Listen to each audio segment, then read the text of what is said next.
Hello, welcome to the new session of electronics. Myself Sham Gore. Today we are discussing about ideal operational amplifier. So let us see ideal characteristics of the operational amplifier. The operational amplifier is considered to be an ideal when it offers infinite voltage gain.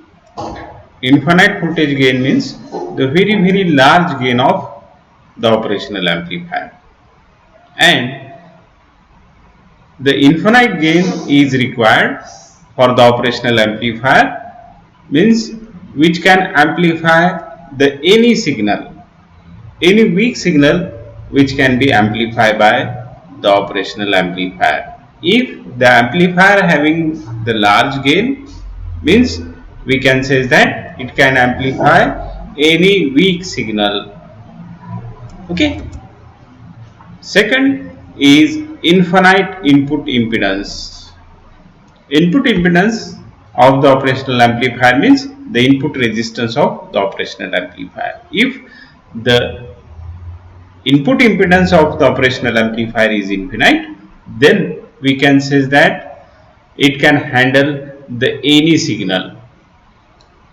Okay, so such types of the infinite impedance is required for the operational amplifier, for the good operational amplifier, and therefore the operational amplifier having the very high input impedance, that is the infinite impedance. For the ideal operational amplifier, its input impedance is infinite. Next one is zero output impedance. This is the another characteristics of the operational amplifier. Zero output impedance. If the output impedance is very less or output impedance is zero, then the operational amplifier can transfer the any signal, either that signal is very weak or the large signal, it can be transferred totally to the another circuit, and for that purpose the output impedance must be less or zero, and for this ideal operational amplifier output impedance becomes zero. The ideal operational amplifier has following characteristics.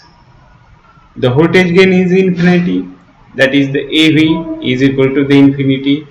Output voltage is equal to the voltage gain into the input voltage, and output voltage VO is equal to AV into VI, which is finite, and this can say that the VI is less than infinity.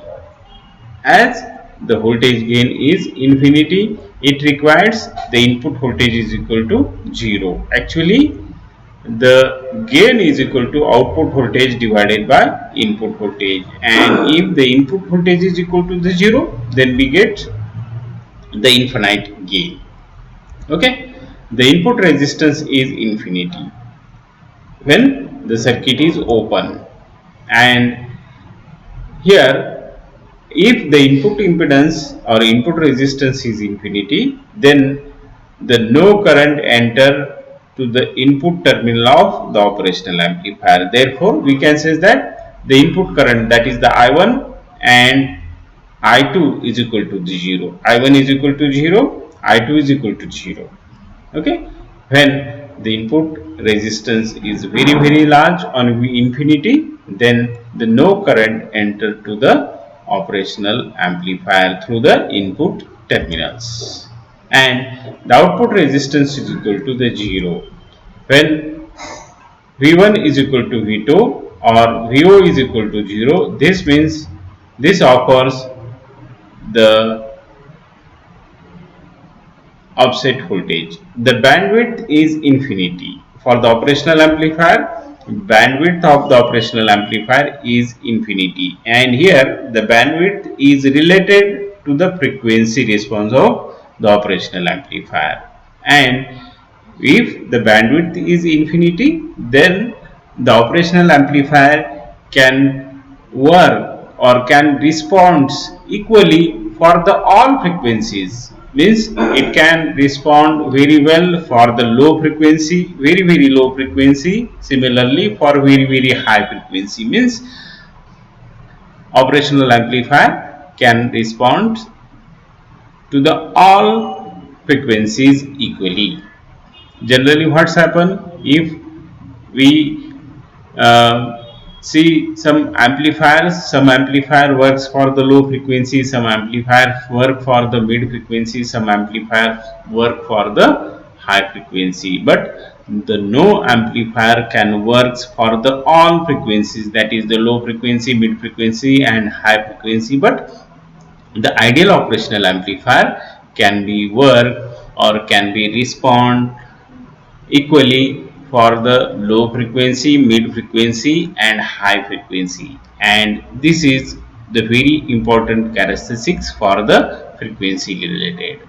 In this way, this is the operational amplifier, and the operational amplifier have ideal characteristics. So these are the ideal characteristics of the operational amplifier. Okay, thank you for watching this video.